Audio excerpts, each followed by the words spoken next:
მოგესალმებით ქალბატონებო და ბატონებო. ახალ არჩეულ პარლამენტში პირველი აუდიტის ჯგუფის ხდომა გვაქვს და ვინც პირველად ესწრება, ძალიან მოკლედ მოგახსენებთ ჩვენ საქმიანობის შესახებ. ესე იგი, ზოგადად ითვლება, რომ აუდიტის სამსახური არის პარლამენტის თვალები და მთავარი ორგანო, რომელიც საპარლამენტო ზედამხედველობას ახდენს მთავრობაზე. მობრძანეთ ბატონო. დაბრძანეთ ეს სადაც ნებავთ. ამიტომ, როდესაც ჩვენ ევროკავშირთან მქონდა ურთიერთობები, განსაკუთრებულ ყურადღებას აქცევდნენ ამ საკითხს და ჩვენ შევქმნით აუდიტის ჯგუფი გერმანიის მაგალითზე, თუმცა უმეტეს ქვეყნებში კომიტეტები არის ამ საკითხების განსახილველად. და კონტროლზე არის აყვანილი იმ გაგებით, რომ შეფასებას ვიღებთ ყოველ წელიწადს, თუ როგორ ხდება ამ აუდიტის ჯგუფის მუშაობა, წინა შეფასებებით მაქსიმალური ავიღეთ, რაც არსებობს, ყველაზე მაქსიმალური, როგორც აუდიტმა, ისე ჩვენ. ამიტომ ეს ჩვენთვის პრინციპულია და ვიხილავთ ყველა ანგარიშს, რომელსაც აუდიტის სამსახური გადმოგცემს. განხილვა ხდება შემდეგნაირად, გადის პირდაპირ ეთერში. აუდიტი წარმოადგენს თავის მოსაზრებებს და რეკომენდაციებს შემოწმულ ობიექტთან დაკავშირებით. შემდეგ სამინისტროები ამობენ თავიანთ მოსაზრებას. დეპუტატებს შეუძლიათ დასვან შეკითხვა, როცა თვითონ ჩათვლიან საჭიროდ.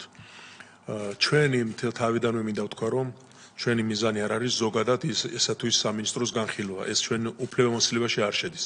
ჩვენ გვაინტერესებს მხოლოდ ის საკითხები, რასაც რეკომენდაცია ითვალისწინებს.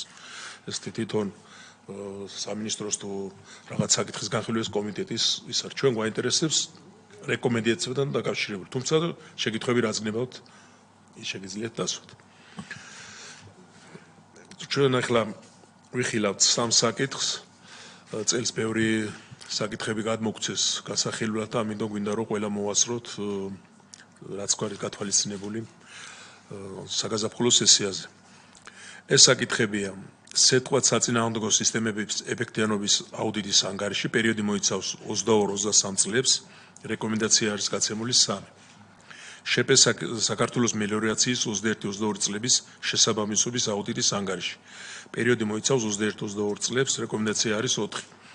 და მესამე ფერმერთა რეესტრის ფორმირებისა და ადმინისტრირების პროცესის ეფექტიანობის აუდიტის ანგარიში. პერიოდი მოიცავს 21-24 წლებს, რეკომენდაცია გაცემული არის 4. აქვე მინდა გითხრათ, რომ აუდიტი აკეთებს სამი სახის შემოწმებას. ეს არის ფინანსური, კანონთან შესაბამისობა და ეფექტიანობის. ამ შემთხვევაში ჩვენ გვაქვს ეფექტიანობის და კანონთან შესაბამისობა, ხო? კი.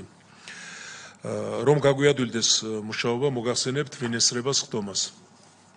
სახელმწიფო აუდიტის სამსახურიდან სამივე ანგარიშზე მოგახსენებთ ახლა. ქალბატონი სოფიო დვალიშვილი, გენერალური აუდიტორის მოადგილე. ბატონი ფრიდონ შენგელია, თავდაცვის საზოგადოებრივი წესრიგისა და უსაფრთხოების სფეროს აუდიტის დეპარტამენტის უფროსი. ბატონი გიორგი კაპანაძე, ეფექტიანობის აუდიტის დეპარტამენტის უფროსი. ბატონი თორნიკე შერმადინი, ეკონომიკური საქმიანობის სფეროს აუდიტის დეპარტამენტის უფროსი. ქალბატონი სალომე მანჯგალაძე, უფროსი აუდიტორი. ნიკოლოს სხულუხია, წამყვანი აუდიტორი. მეგი კოდიშვილი, წამყვანი აუდიტორი. მამუკა გოგოხია, წამყვანი აუდიტორი. თამარ ბურჯანაძე, უფროსი აუდიტორ ასისტენტი და გიორგი მოლაშვილი, აუდიტორი. საქართველოს გარემოს დაცვისა და სოფლის მეურნეობის სამინისტროდან ქალბატონი ნინო თანდილაშვილი, მინისტრის მოადგილე. ბატონი ვასილ კედევანიშვილი, გარემოს ეროვნული სააგენტოს ხელმძღვანელი. ბატონი გიორგი ხმელიძე, საქართველოს მელიორაციის ფინანსური დირექტორი და ქალბატონი ია ჭუბუბაბრია, სოფლის განვითარების სააგენტოს საინფორმაციო დეპარტამენტის ხელმძღვანელი. და მცირე საკითხი გვაქვს ჩვენ დელტასთან დაკავშირებით, თავდაცვის სამინისტროსთან და ამ საკითხთან დაკავშირებით ბრძანდება ბატონი სერგო ჭანელიძე, მინისტრის მოადგილე და ბატონი რატი ფუსკივაძე, დელტას გენერალური დირექტორი. თუ შეკითხვები არ არის, რაიმე დაზუსტება, გადავიდეთ სამუშაო პროცესში. პირველი საკითხი, როგორც მოგახსენეთ, იმის გამო, რომ თავდაცვის სამინისტროს შემდეგ აღარ აქვს სხვა საკითხები, განვიხილოთ სეტყვა საწინააღმდეგო სისტემების ეფექტიანობის აუდიტის ანგარიში.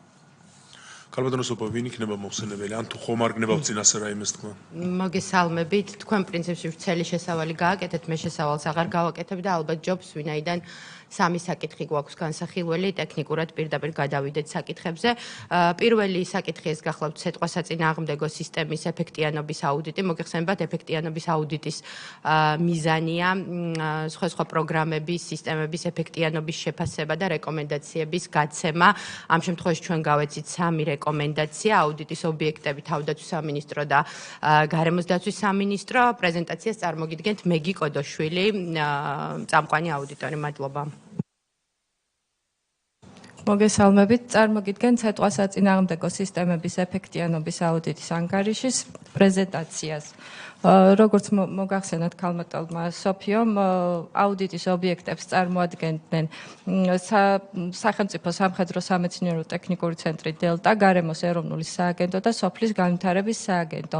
აუდიტის მიზანს წარმოადგენდა შეგვესწავლა ქვეყანაში არსებული სიტყვასაწინააღმდეგო სისტემები და მათი მართვის პროცესი, მოგვეხდინა ნაკლოვანებების იდენტიფიცირება, მათი გამომწვევი მიზეზების გაანალიზება, შესაბამისი დასკვნების გამოტანა და გაუმჯობესებაზე ორიენტირებული რეკომენდაციების გაცემა. აუდიტის პერიოდი წარმოადგენდა 2022-2023 წლებს, აუდიტის ტიპი იყო ეფექტიანობა, აუდიტის ანგარიში დამტკიცდა 2024 წელს და გაიცა სამი რეკომენდაცია.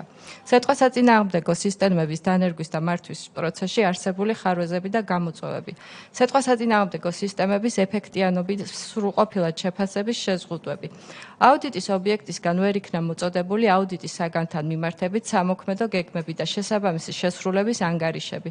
მათი ანალიზით შესაძლებელი იქნებოდა შეგვესწავლა მიზნები, კონკრეტულ წელს მის შესასრულებლად განსახორციელებელი აქტივობები და შეფასების ინდიკატორები. სიტყვასაწინააღმდეგო სისტემების ეფექტიანობის შეფასებისთვის მნიშვნელოვან კრიტერიუმს წარმოადგენს შესაბამისი სრული და ზუსტი მონაცემების არსებობა, სადაც აღრიცხული იქნება ქვეყნის მასშტაბით სიტყვიან დღეთა რაოდენობა, მიყენებული ზიანის ოდენობა, ფართობი, დაზიანების ხარისხი და დაზარალებულთა სტატისტიკური მონაცემები. აღნიშნული ინფორმაცია გამოთხოვილი იქნა გარემოს ეროვნული და სოფლის განვითარების სააგენტოებისგან. სტრუქტურული ერთეულებისგან მოწოდებულ მასალებში ასახული მონაცემები შედგენილია ოპერატიული ინფორმაციის საფუძველზე. განსხვავდება ერთმანეთისგან არ არის სრული და ზუსტი. ყოველივე ზემოაღნიშნულმა გავლენა იქონია არსებული სიტყვასაწინააღმდეგო სისტემების ეფექტიანობის შეფასებაზე. სიტყვის შედეგად დაზარალებულთათვის ზარალის ანაზღაურების პროცესში არსებული ნაკლოვანებები და გამოწვევები. 2021 და 2023 წლებში სიტყვისგან მიყენებული ზიანის სახელმწიფოს მიერ ანაზღაურდა მხოლოდ 4 სიტყვიანი დღის შემთხვევაში ჯამურად 13.3 მილიონი ლარი, რაც კიდევ ერთხელ ხაზს უსვამს ქვეყანაში სხვადასხვა სახის გამართული სიტყვასაწინააღმდეგო სისტემების არსებობის აუცილებლობას. ვინაიდან გაუმართავი არასრულყოფილი სიტყვასაწინააღმდეგო სისტემებიდან გამომდინარე მიღებული ზიანი უარყოფით გავლენას ახდენს ქვეყნის ეკონომიკურ მდგომარეობაზე. სახელმწიფოს მიერ დაზარალებულთა ერთჯერადი ანაზღაურების პროცესი ხასიათდება სხვადასხვა ნაკლოვანებით. კერძოდ, ვერ ხორციელდება სრულყოფილი მონიტორინგი და მიყენებული ზიანის სრულად და ზუსტად აღრიცხვა, რაც წარმოშობს საბიუჯეტო სახსრების არამართლომიერი განკარგვის რისკს. ალტერნატიული სიტყვასაწინააღმდეგო სისტემების ნაკლებობა და მათი დანერგვის პროცესში არსებული გამოწვევები. საქართველოში არსებობს სიტყვასაწინააღმდეგო სარაკეტო სისტემა, რომელიც ფუნქციონირებს მხოლოდ კახეთის რეგიონში. შესაბამისად, ქვეყნის ტერიტორიის დიდი ნაწილის დაცვა სიტყვასაწინააღმდეგო სარაკეტო სისტემით ვერ ხორციელდება. მიუხედავად იმისა, რომ სასოფლო-სამეურნეო კულტურების დიდი ნაწილი გარდა ყურძნისა მოდის სხვა რეგიონებში. შიდა ქართლში სიტყვაზე აქტიური ზემოქმედების სამუშაოების შექმნის მიზნით გარემოს ეროვნულ სააგენტოში 2021 წელს შეიქმნა კონცეფცია სიტყვის საწინააღმდეგო სისტემა შიდა ქართლის რეგიონში, სადაც ასახულია რეგიონში სისტემის დანერგვის მიზეზები და ასევე განხილულია ტერიტორიის გათვალისწინებით მასზე ზემოქმედების მისაღები მეთოდი. კონცეფციაში აღნიშნულია, რომ შიდა ქართლში მიზანშეწონილი იყო სიტყვასაშიშ ღრუბლებში რეაგენტის შეყვანა მცირე ავიაციის გამოყენებით, ნაცვლად რაკეტების ან ქვემეხებისა სხვადასხვა მიზეზებიდან გამომდინარე. საკითხთან მიმართებით კომუნიკაცია შედგა და კონსულტაციები გაიმართა სხვადასხვა ორგანიზაციასთან. გაანალიზდა არაერთი სამეცნიერო სტატია და ნაშრომი ქართველი და საერთაშორისო სპეციალისტთა ავტორობით. ასევე საქართველოში იმყოფებოდა კომპანია ავსტროკონტროლის პილოტი, რომელმაც შეაფასა საკითხი და წარმოადგინა ანგარიში. ზემოაღნიშნული აქტივობების შემდგომ სპეციალისტების მოსაზრებით შესაძლებელი იყო სიტყვის წინააღმდეგ აქტივობების განხორციელება მცირე ავიაციის გამოყენებით, შესაბამისი ლოჯისტიკის მოწყობისა და პილოტების მოძიების შემთხვევაში. თუმცა აღნიშნული მიმართულებით შემდგომი აქტივობები მოტივებები არ განხორციელებულა. სიტყვასაწინააღმდეგო ბადის სისტემის სახელმწიფო პროგრამაში ბენეფიციართა ჩართულობის დაბალი მაჩვენებელი.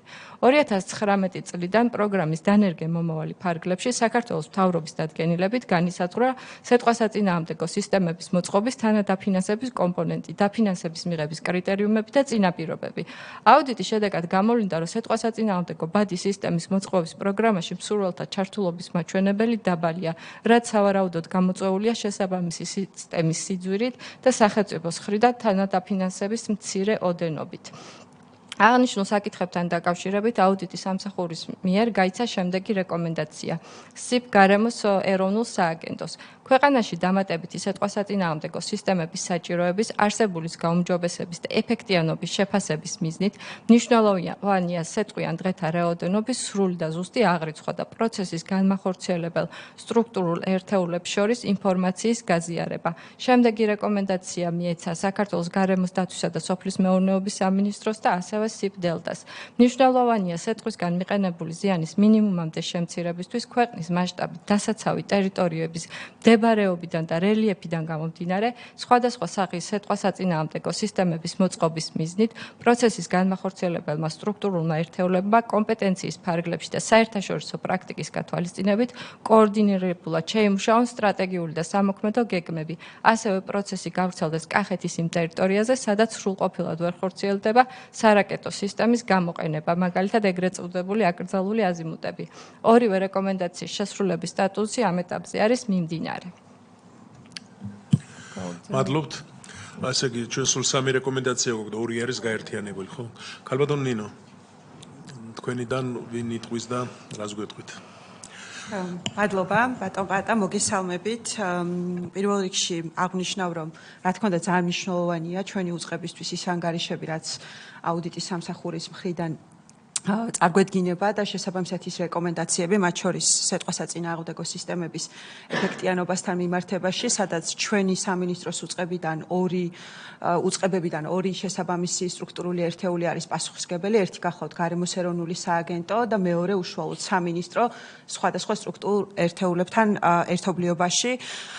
ორივე რეკომენდაციასთან მიმართებით ჩვენ დაწყებული გვაქვს უკვე მუშაობა და ასე ვთქვათ ძალიან აქტიურ კომუნიკაციაში ვართ, მათ შორის სახელმწიფო აუდიტის სამსახურთან.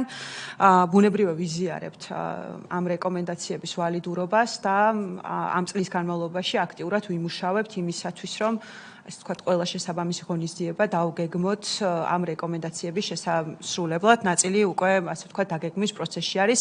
უფრო კონკრეტულად რომ მოგახსენოთ, გარემოს ეროვნულ სააგენტოსთან მიმართებით მოგეხსენებათ, რომ საკითხი შეეხება მონაცემების სიზუსტეს და შეგროვებული მონაცემების ან მაქსიმალურ სიზუსტეს და ამ მიმართულებით სააგენტომ უკვე დაგეგმა და მუნიციპალიტეტებთან და სოფლის განვითარების სააგენტოს რეგიონულ სამსახურებთან აქტიური თანამშრომლობით მოხდება, ასე ვთქვათ, ინფორმაციის შევსება სიტყვიან დღეთა რაოდენობის შესახებ. უკაცრავად და მეორე რეკომენდაციას რაც შეეხება, ანუ ასე ვთქვათ, შესაბამის სამოქმედო გეგმების და სტრატეგიების ქონას ქვეყნის რელიეფის გათვალისწინებით იმ ტერიტორიებისთვის, სადაც ყველაზე ხშირი არის, ასე ვთქვათ, სიტყვის მოსვლა და იქ როგორ შეიძლება რომ გაუმკლავდეთ ამ პროცესებს და რა, ასე ვთქვათ, სამოქმედო გეგმა უნდა ქონდეს სახელმწიფო სამიმართულებით, ასე ვთქვათ, მულტიუწყებრივი სამუშაო ჯგუფი შევქმნით, სადაც ჩვენივე სისტემის უწყებებთან ერთად დელტას შესაბამის სამსახურიც იქნება ჩართული და ივნისისთვის უკვე ვაპირებთ, რომ ეს შესაბამის სამოქმედო გეგმები ჩვენ გქონდეს, ასე ვთქვათ, შემუშავებული და შესაბამისად ამის მიხედვით დავგეგმოთ შემდგომი ღონისძიებების განხორციელება. ეს არის ჩვენი მხრიდან მოკლედ რაც შეიძლება გითხრათ ამ რეკომენდაციასთან მიმართებით. ანუ თქვენ ეთანხმებით რეკომენდაციას. დიახ, ბუნებრივია და დაწყებული გვაქვს მუშაობა. ერთი გამომჩა თქვენ აუდიტსაც გაუგზავნით და ჩვენს მოგწერთ, რომ ასე გეგმა წარმოგვიდგინოთ, როდის და რას აპირებთ, რომ ამასთან დაკავშირებით. შეკითხვები ხომ არ არის ქალბატონოს? ბატონო სერგო, თხოვთ. გამარჯობათ, მოგესალმებით. ჩვენც ნამდვილად ვიზიარებთ აუდიტის მიერ წარმოდგენილ შენიშვნებს და რეკომენდაციებს. შესაბამისად მიმდინარეობს პროცესი დღესდღეობითაც. მინდა ორივე სიტყვით მოგახსენოთ ამ დეპარტამენტთან მიმართებაში, რაც სასოფლო სამეურნეო სავარგულების სიტყვისგან დაცვის სამუშაოების მხოლოდ აღმოსავლეთის ტერიტორიას ფარავთ და ზოგადად პროცესი იწყება 1 აპრილიდან და მთავრდება გრძელდება 1 ნოემბრამდე. დანარჩენი შენიშვნებთან მიმართებაში მინდა მოგახსენოთ, რომ მუშა პროცესი მიმდინარეობს და ამ რეკომენდაციების შესაბამისი არგუმენტებით მივაწვდით აუდიტის სამსახურს და თქვენს მოთხოვნის შესაბამისად მოგაზრდით. და მატერიალურად როგორ ახართ მზად, იმიტომ რომ ეხლა თქვენ არ იცოდით თქვა დაახლოებით რამდენი ჭირდებოდათ ის ჭურვია თუ რაც არის. ახლა მოგაწოდებთ ის ხომ ყველაფერს და თქვენ რამდენად შესაძლებლობა არ ეს ყველაფერი გააკეთოთ და როგორც ვიცი არც ის ყოფნით ხო მის გამშვები აპარატურა. ჩვენ ახლა მოგახსენებთ რა მთლიანად მთელი აღმოსავლეთის ტერიტორიაზე 92 დანადგარით მუშაობთ. აქედან ჩვენი შეხედულებისამებრ როგორც სტატისტიკა გვაჩვენებს, კავკასიონის მხრიდან გვაქვს უფრო დიდი შემოტევა, ამიტომ 16 დანადგარის მოდერნიზება ხდება. აქედან ერთი მოდერნიზებულია და უკვე მაღალი სიმაღლის რაკეტებით ვაკომპლექტებთ, ეს არის 10 კილომეტრამდე, ვიდრე ფორმირებას შეძლებს ღრუბელი, ეს 7 დღეს წინა პერიოდში 7 კილომეტრზე მუშაობდით. ეხლა უკვე გვინდა მოდერნიზება გავაკეთოთ კავკასიონის ნაწილის და 16 ერთეულის გადაკეთება 10 კილომეტრის სიმაღლეზე. ვიდრე ქვემოთ ჩამოვა ღრუბელი და უფრო მეტ ზიანს მიაყენებს სავარგულებს. რაც შეეხება დამატებით ინფრასტრუქტურულ თემებს, დიახ, დღეს რა ბრძანეთ?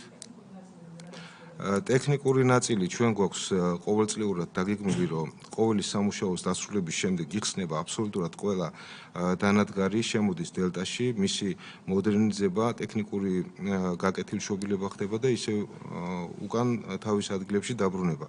ეს ტექნიკურად აბსოლუტურად გამართულია, ეს 92-ვე დანადგარი. დამატებით 16 წერტილია კიდევ შემუშავებული, რომლის გადაფარვაც გვინდა აღმოსავლეთ საქართველოსი და წლის განმავლობაში ვეცდებით ამ 16-ვე დანადგარით, უпростоროდ უკაცრავად 12 დანადგარით შევსებას ამ დარჩენილი ნაწილების გადაფარვისა. ტექნიკური მომსახურე პერსონალი გავზარდეთ, ადრე 3-4 ეკიპაჟით მუშაობდით, ავედით 6 ეკიპაჟამდე, ნაყიდია ახალი ავტომანქანები და მიმდინარეობს შესაბამისი ჯგუფებით დაკომპლექტება. სეზონს ვფიქრობთ, რომ საკმაოდ კარგად შევხვდებით. გვაქვს 4000 რაკეტა დღესდღეობით, ტენდერი გამოცხადებულია 5000 რაკეტის შეძენაზე, რასაც ვფიქრობთ, რომ სავსებით მოვერევით ამ წლის მთლიან სეზონს წინა გასროლილი სტატისტიკიდან გამომდინარე. ეს არის ბულგარული აღჭურვილობის რაკეტა, ცოტა გვიჭირს შესყიდვა, რამდენადაც მხოლოდ ბულგარეთი აწარმოებს ამ რაკეტებს, ალტერნატივა ვერ მოვიძიეთ, თუმცა ინტენსიურად მიმდინარეობს სხვა ქვეყნებთანაც საუბარი. იცით როგორ არის ჩვენი ზოგადად დანადგარები არის ბულგარულ რაკეტებზე მორგებული თავიდანვე და შესაბამისად ამის წარმოებას ინტენსიურად მხოლოდ ბულგარეთი აწარმოებს. გვინდა რომ რაღაც გარკვეული ალტერნატივა მოვიძიოთ შესაბამისი რაკეტების თანხიდან გამომდინარე რაღაც გარკვეული ეკონომიკა.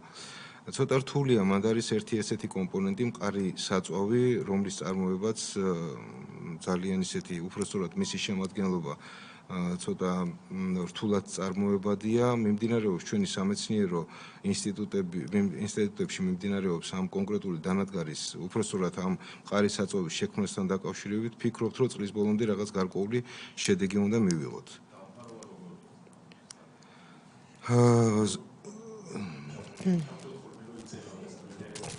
მოგესალმებით. და დაფარვა როგორი აქვს ამ რაკეტებს და ამის გამოყენება არის თუ არა იმის წინაპირობა, რომ მაგ თქვათ გლეხი არ დაზიანდება. გლეხთან მიმართებაში აბსოლუტურად არანაირი კავშირი არ აქვს მათ, როგორც მოგახსენებთ დღესდღეობით 7 კილომეტრზე ვმუშაობთ და ეს უნდა ავიდეს 10 კილომეტრზე, რაღაც გარკვეულ მონაკვეთში მხოლოდ 800,000 ჰექტარის გადაფარვა გვიხდება ამ კონკრეტული 92 რაკეტით. ეს არის უბრალოდ კონკრეტულად სითხია, რომელიც რეაგენტი უკაცრავად, ეს არის კონკრეტული სითხე, რომელიც გასრულის შემდეგ უსაფრთხოა, რომელიც იშლება წარმოქმნის მაღალ ტემპერატურას ღრუბლებში და შესაბამისად წარმოქმნილი სეტყვის ამ კონკრეტული კომპონენტების დაშლას ერთი ცალიო, ალბათ ამას გულისხმობთ, ხო, ერთი რაკეტა. დაახლოებით იცით როგორ არის კონკრეტულად ვერ გეტყვით რომ ერთმა რაკეტამ შესაძლებელია რაღაც გარკვეული ფართობი მოიცვას რამდენადაც გააჩნია ღრუბლის მთლიან შემჭიდროვებას და იქ წარმოქმნილ ბუნებრივია თავისთავად დიახ ერთი წუთით თანმიმდევრობით რომ ქალბატონო სოფიო თქვენ გნებოდოთ რამე? პრინციპში ეხარა საკითხების განიხილებოდა არის მეორე მიგნების და მესამე რეკომენდაციის საკითხები და ამიტომ ეს მინდოდა მეთქვა რომ რეკომენდაცია და მაგ თემას ეხება და კი ბატონო თუ გსურთ თუ არა დაველოდოთ მე რევდავსოთ მოგესალმებით გამარჯობა თქვენ აღნიშნეთ რომ ეხა მუშაობთ 7 კილომეტრიან სიმაღლეზე და უნდა გადავიდეთ 10 კილომეტრიანზე სულ ყველაზე არა ოღონდ ნუ ნაწილობრივ რაღაც გარკვეული ეს რამ გამოიწვია რამე 10 კილომეტრზე გადასვლით ჩვენ რამე ეკონომიას გავაკეთებთ ხარჯების როგორც მოგახსენეთ ძირითადად შემოტევა ხდება კავკასიონის მხრიდან კავკასიონის მხარეს ვიდრე ქვემოთ ჩამოვა 3 კილომეტრით ქვემოთ, აი ამ პერიოდში ხდება უფრო მეტი ფორმირება ამ კონკრეტულად სეტყვის ღრუბლების და უფრო ძლიერდება, უფრო მეტი დიდი ზომის სეტყვა წარმოიქმნება და ამიტომ ვიდრე ქვემოთ ჩამოვა, გვინდა რომ ზემოთვე მოვახდინოთ ამის დაშლა. ხო, და აი ზუსტად ეგ მაინტერესებს, ქვემოთ რო ჩამოდის, მე მეტი რესურსის დახარჯვა შესაძლოა ამიტომ შედეგი შეიძლება ვერ მივიღოთ. შედეგს საერთოდ ვერ მივიღოთ. ბუნებრივია, შედეგს ვერ მივიღოთ. იმიტომ არის რომ ხდება რაკეტების გასროლა და რაღაც გარკვეული ნაწილის დასეტყვა.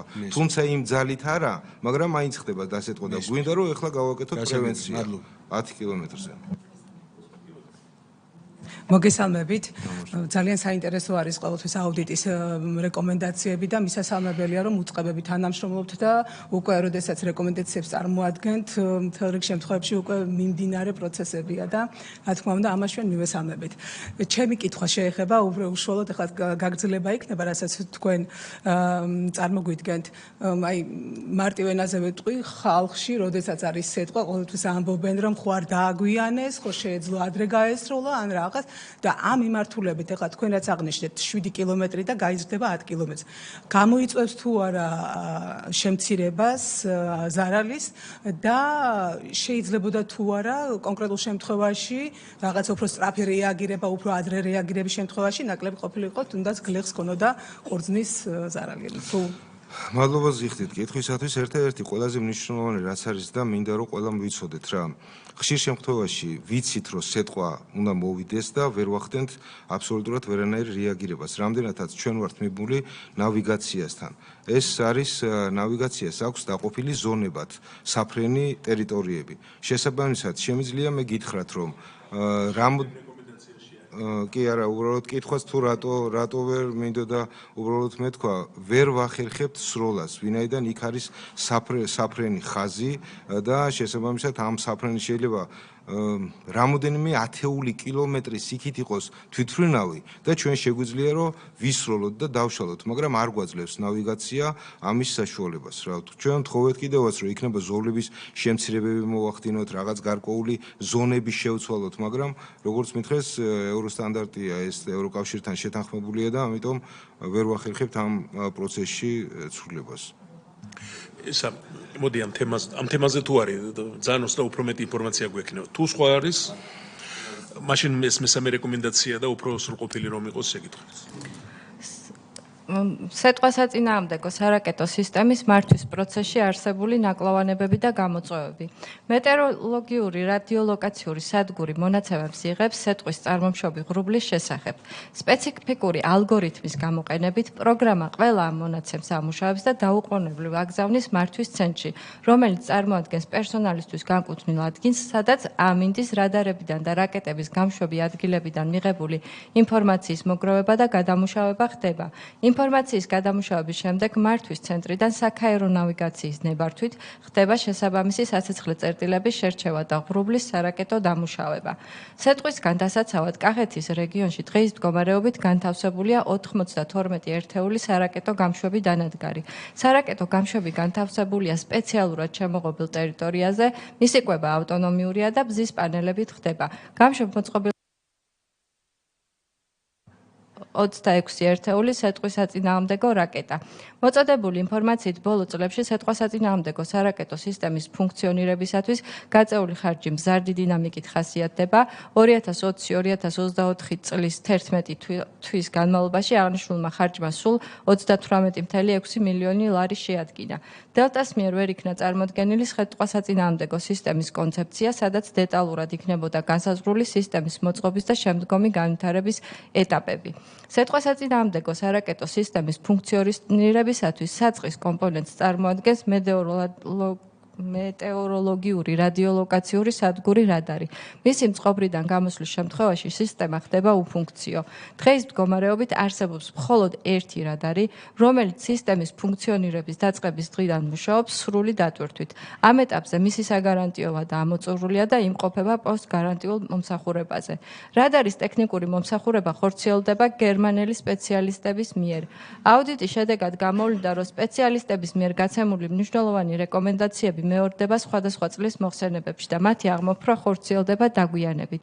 მიუხედავად სპეციალისტების მიერ ყოველწლიური გეგმიური შემოწმებისა სისტემის ფუნქციონირების დაწყებიდან დღემდე, რადარი არაერთხელ გამოვიდა მწყობრიდან, რამაც გამოიწვია მისი სრულად გათიშვა. იყო შემთხვევები, როდესაც რადარის გათიშვის შედეგად დაისეტყვა გარკვეული ტერიტორიები. რადარის მწყობრიდან გამოსვლისას სხვადასხვა შემთხვევაში ვერ ხორციელდება შესაბამისი სამუშაოების ჩატარება. დელტას მიერ და ვერც გერმანელი სპეციალისტები უზრუნველყოფენ დისტანციურად პრობლემის აღმოფხვრას. ამდენად საჭირო ხდება მათი საქართველოში ჩამოსვლა, რაც გარკვეულ დროს მოითხოვს და შესაბამისად აღნიშნული უარყოფითად აისახება პროცესის ეფექტიანობაზე. დამატებითი რადარი ამ ეტაპზე არ არის შესყიდული. სიტყვასაწინააღმდეგო სისტემის გამართულად ფუნქციონირებისათვის უმნიშვნელოვანესია კომპონენტებს შორის შეუფერხებელი კავშირი. ნაკლოვანებები გამოვლინდა აღნიშნული მიმართულებითაც. კერძოდ, რადართან კავშირი ხორციელდება ინტერნეტით, ოპტიკურ-ბოჭკოვანი კაბელის მეშვეობით, თუმცა გარკვეულ მონაკვეთებზე აღნიშნული ქსელი გაყვანილია საჰაერო გზით, რის გამოც უამინდობის შემთხვევაში კავშირი ან შეფერხებით მიმდინარეობს, ან სრულად წყდება.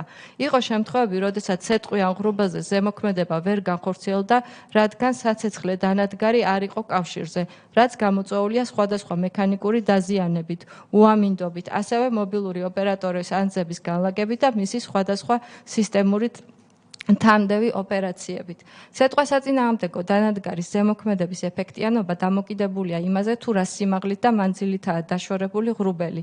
გამოვლინდა, რომ არსებული საცეცხლე დანადგარების რაოდენობა და შესაბამისად განლაგება სრულყოფილად ვერ უზრუნველყოფს დასახული მიზნის მიღწევას, ვერ ფარავს სრულად დასაცავ არეალს და საჭიროა მათი რაოდენობის გაზრდა, ახალ ლოკაციებზე დამატება.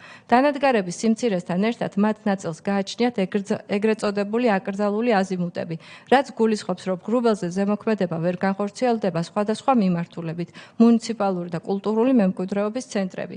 დანადგარები არ არის განლაგებული წინადამცავ ბუფერულ ზონებში, რომლებიც ესაზღვრება დასაცავ ტერიტორიას. შესაბამისად, ვერ ხორციელდება სეტყვის მარცვლის მატარებელი ღრუბლის დასაცავ ტერიტორიაზე შემოსვლამდე წინასწარი დამუშავება. დღეის მდგომარეობით არსებული 92 დანადგარი გასროლას ახორციელებს მაქსიმუმ 7 კილომეტრის სიმაღლეზე. აღნიშნულიდან გამომდინარე იყო შემთხვევები, როდესაც ღრუბლის სიმაღლიდან გამომდინარე დაისეტყვა და დიდი ზიანი მიადგა სხვადასხვა ტერიტორიას. დელტას მიერ აიწყო და 2024 წელს გამოიცადა საცეცხლე დანადგარი, რომელიც გასროლას ახორციელებს 8 კილომეტრის სიმაღლეზე და 11 კილომეტრის მანძილზე. დანადგარი განთავსებულია თელავის მუნიციპალიტეტის სოფელ ნაფარეულში. ხარვეზები გამოვლინდა სეზონის შეუფერხებლად ჩატარების მიზნით საკმარისი რაკეტების შესყიდვის მიმართულებით, რის გამოც დაისხეთყვა კახეთის მუნიციპალიტეტის სასოფლო-სამეურნეო სავარგულები. ასევე ნაკლოვანებებით ხასიათდება საცეცხლე დანადგარების რაკეტებით შევსების პროცესი. 2023 წლის დასაწყისში დეპარტამენტის მიერ მოთხოვნილი იყო 5000 ცალი რაკეტის შეძენა, თუმცა სეზონის დასაწყისში შესყიდული იქნა მხოლოდ 2500 ცალი.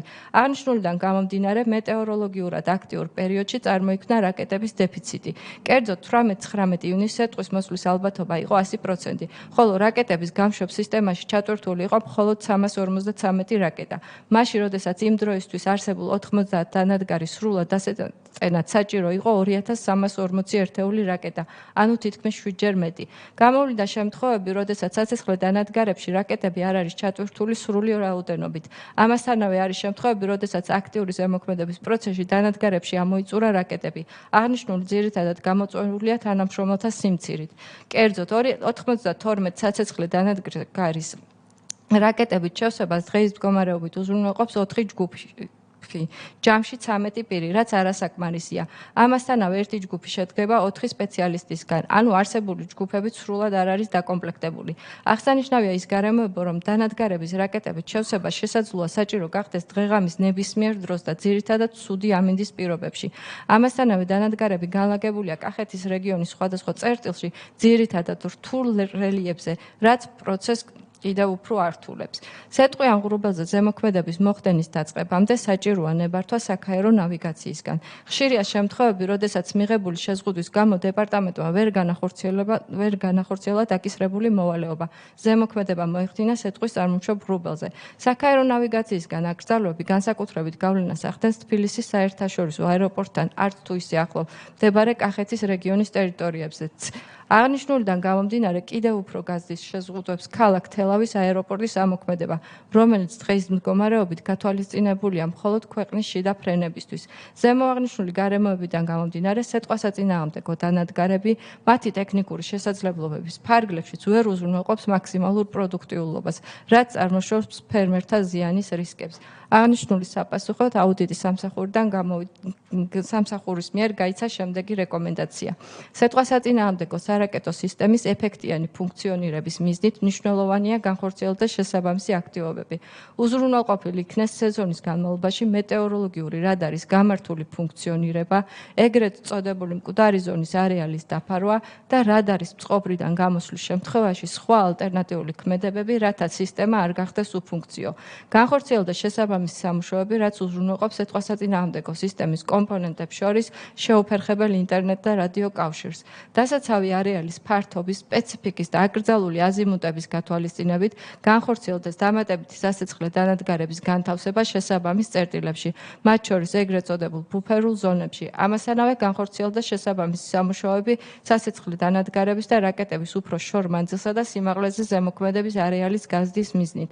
აქტიური სეზონის შეუფერხებლად ჩატარების მიზნით მნიშვნელოვანია აღმოიფხვრას სასიცხლე დანადგარების რაკეტებით მომარაგება შევსების პროცესში არსებული პრობლემები, როგორც ადამიანური, ასევე ლოჯისტიკური მიმართულებით.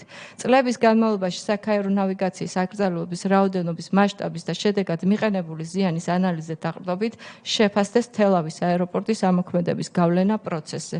შესრულების სტატუსი აღნიშნული რეკომენდაციisaც არის მიმდინარე. მადლობა. ბატონო სერგო, თქვენ ბევრ შეკითხვას რაც ახლა ითქვა წინასწარ უპასუხეთ რაოდენობასთან დაკავშირებით სიმაღლესთან, მაგრამ დარჩა საკითხები იგივე რადართან დაკავშირებით და თელავის აეროპორტთან დაკავშირებით და რას გვეტყოდით? და შემდეგ შეკითხვები იქნება ალბათ ბატონო. რადართან დაკავშირებით მინდა მოგახსენოთ, რომ დღესდღეობით სიღნაღის რაიონში სოფელ ნუკრიანშია განთავსებული მისი ინტერნეტ მომსახურება მიწოდება უпростоრად საჰაერო გზით ხდება, რაც წარმოთქმის სხვადასხვა მეტეოროლოგიური პირობებიდან გამომდინარე ხშირად ხარვეზებს იწვევს. ჩვენ ინტენსიურად გვაქვს უკვე სამუშაო მიმდინარეობები და უნდა მიწაში ჩადების საშუალებით მივაწოდოთ ეს ინტერნეტ საშუალება. რაც შეეხება მეორე ალტერნატიულ სარადარო სისტემას, მუშაობთ ამ სისტემაზეც, რომლის ღირებულება საორიენტაციოდ 1,700,000 ევროა. დღესდღეობით მხოლოდ მოძიება და მისი ალტერნატივების საკითხების განხილვა მიმდინარეობს. თუმცა შერჩეულია მეორე წერტილი საგარეჯოში, სოფელ უდაბნოში გვინდა დამონტაჟება და აქედან გამომდინარე ვფიქრობთ, რომ 2026 წელს მოვახდენთ ამის მონტაჟს. თუმცა მისი ფინანსებიდან გამომდინარე ჩვენს ბიუჯეტში არ არის ეს ასახული. ინტენსიურად მუშაობთ სახელმწიფო სხვადასხვა ორგანოებთან საფინანსო საკითხების გადაწყვეტის კუთხით. არსებული რადარის ტექნიკურ მდგომარეობასთან დაკავშირებით, რაც ბრძანეს, ყოველწლიურად ხდება და გვაქვს წელსაც უკვე მოლაპარაკება გერმანულ მხარესთან, უნდა ჩამოვიდნენ ფიზიკურად, მათ მიერ რეკომენდირებულია ახალი პროგრამა, ამ პროგრამის ჩასატვირთათაც შესაბამისად ტექნიკის შესყიდვა უკვე ტენდერზე გაშვებული გვაქვს. ეს პროგრამა მოიცავს კონკრეტული რადარის, ანუ ამ პროგრამით შევძლებთ კონკრეტული რადარის სწრაფად დადგენას კონკრეტული რადარის ხარვეზებთან მიმართებაში, კონკრეტულად რა დეტალია გამოსული და რა ხარვეზი შეიძლება დაუშვათ გამოიწვიოს. ანუ უფრო სწრაფად მოხდება კონკრეტული დაზიანების აღმოფხვრა. მუშაობა პროცესი მიმდინარეობს. ბატონ დავიცუნდო და მე მგონი ჯერ წერხანთა თუ მოგესალმებით. უბრალოდ დაზუსტება მინდოდა, აი აქ რაც მოვისმინა საუბარია მხოლოდ კახეთზე და დასავლეთ საქართველოზე მუშაობ თუ არა.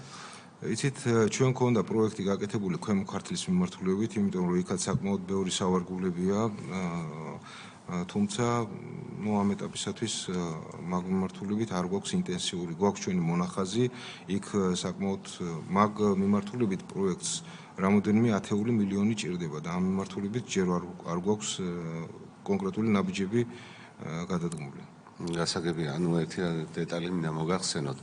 2018 წელს როგორც სახელმწიფო მხრიდან, ასევე კერძო სექტორის მხრიდან მნიშვნელოვანი ინვესტიციები განხორციელდა მარცვლოვანი კულტურის მიმართულებით, მაგალითად კონკრეტულად სამეგრელო გურიაში.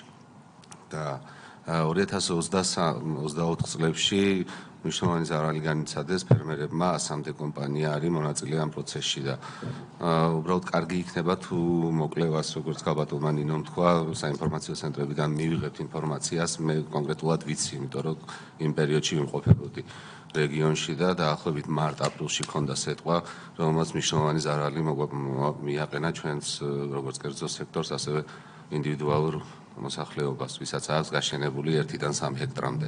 ამიტომ დაახლოებით შემოსავალი შარშან იყო 200 მილიონამდე, რო არა სეტყვა, ფერმერები ვარაუდობენ, რომ 300 მილიონს გადააჭარბებდა ლურჯი მოცვიდან მიღებული შემოსავალი და მნიშვნელოვანია ამ კულტურის დაცვა, ვინაიდან სახელმწიფო დღესაც ახორციელებს მნიშვნელოვანი ინვესტიციებს დანერგემომავლის ფარგლებში და კარგი იქნება თუ გავითვალისწინებთ სამეგრელოს დაცვასაც და გულის დაცვასაც ამ შემთხვევაში. ჩვენ ინტენსიურად ვეცდებით გარემოსერმულ სააგენტოსთან ვიმუშაოთ, რამდენადაც სასურველია მივიღოთ ინფორმაცია დასავლეთის მიმართულებით რა ინტენსივობით და რა მოცულობით ხდება სეტყვის მოსვლა, შესაბამისად შევისწავლეთ კონკრეტულ ადგილებს, გავაკეთეთ პროექტს და წარუდგენთ სახელმწიფოს, იმიტომ რომ ეს კონკრეტულად კიდევ გავიმეორებ, რამოდენიმე ათეულ მილიონს გადააჭარბებს ამ პროექტის განხორციელება. მთელი უზარმაზარი ინფრასტრუქტურა მოსაწესრიგებელი. ერთი წერტილის აღმართვას, ასე ვიტყოდი, თავისი დანადგარის შექმნიან წერტილის მოწყობიანად მინიმუმ სჭირდება 150.000 ლარი. და შესაბამისად ამ არამარტო წერტილებისა შემდგომ მის მომსახურებობას და ინფრასტრუქტურას საკმაოდ ესეთი მოცულობითი ხასიათი აქვს. ამიტომ ვიმუშავებთ, თუ იქნება ეს დაყენებული საკითხი ინტენსიური, ჩვენ ვიმუშავებთ და წარმოგიდგენთ პროექტს. ქალბატონ გრეტა. სისტემის ეფექტიანური ფუნქციონირებისთვის თქვენ აღნიშნეთ, რომ მთელი რიგი ნაბიჯები გადაიდგა და მიმდინარე პროცესშიც კიდე იგეგმება და აუდიტმა აღნიშნა, რომ ადამიანური რესურსების ნაკლებობაც არის და ამ მიმართულებით თუ მიმდინარეობს მუშაობა, უფრო მეტი ინფორმაცია რა გითხრათ? დიახ, არსებულ მიმართულებით, აღმოსავლეთის მიმართულებით, როგორც მოგახსენეთ, 92 წერტილია აუდიტის რეკომენდაციით და ჩვენი შეფასებითაც ნამდვილად მოვახდინეთ 2 ეკიპაჟის დამატება, მთლიანად მათი ინფრასტრუქტურის და საშუალებების, ტექნიკური საშუალებების შეცვლა. დღესდღეობით ვფიქრობთ, რომ სეზონს 6 ეკიპაჟით გავუმკლავდებით, საჭიროების შემთხვევაში შეგვიძლია კიდევ დამატებითი მორიგე ჯგუფის დამატება. ანუ მზად ვართ მაგ მიმართულებითაც. რაც ვკითხო, გამარჯობა. მოგესალმებით. ასეთ წყალს საწინააღმდეგო რამდენიმე სხვადასხვა სისტემები არსებობს და ერთი არის, რასაც ჩვენ ვიყენებთ, მაგრამ თუ გიფიქრიათ ან თუ მუშაობთ დაუშვათ, რომ სხვა სისტემები შევისწავლოთ და მე შემდგომში შეიძლება ისინი დავნერგოთ, იმიტომ რომ ეხლა ეს ძალიან მასშტაბური პროექტია და მაგისი თანხები, ბიუჯეტი, არ ვიცი, მთელი საქართველოს მასშტაბით თან ბევრი ხარვეზი აქ იქ ფრენებთან არის კიდე დაკავშირებული და ასე შემდეგ და განსაკუთრებით ღამის საათებში ხშირად პრობლემა არის. ამ რაკეტების სროლა ვინაიდან სამგზავრო თვითმფრინავები დაფრინავენ და შესაბამისად. ხო ხო და აი მაგალითად მე გამიგია რომ რაღაცა ლოკალურიც არსებობს რა. აი სომხეთში აქვთ მაგალითად ვიცი და იყენებენ ასეთ სისტემებს და შესაძლებელია რომ დავუშვათ აი ფერმერ კონკრეტულ გარკვეულ არეალში მოხდეს ასეთი მიდგომის განხორციელება. და აი რა ინფორმაცია გაქვთ და თუ ფიქრობთ მაგ საკითხზე ეგ მაინტერესებს.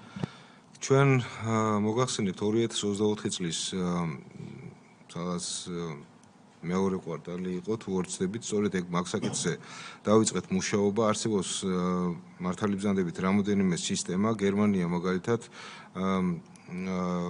უმკლავდება საჰაერო საშუალებით თვითმფრინავების მეშვეობით. თუმცა ჩვენ გავიარეთ ეგ საკითხი ჩვენს საავიაციო სამსახურთანაც, რომელმაც ცოტა უფრო მეტი რისკების წინაშე დაგვაყენა.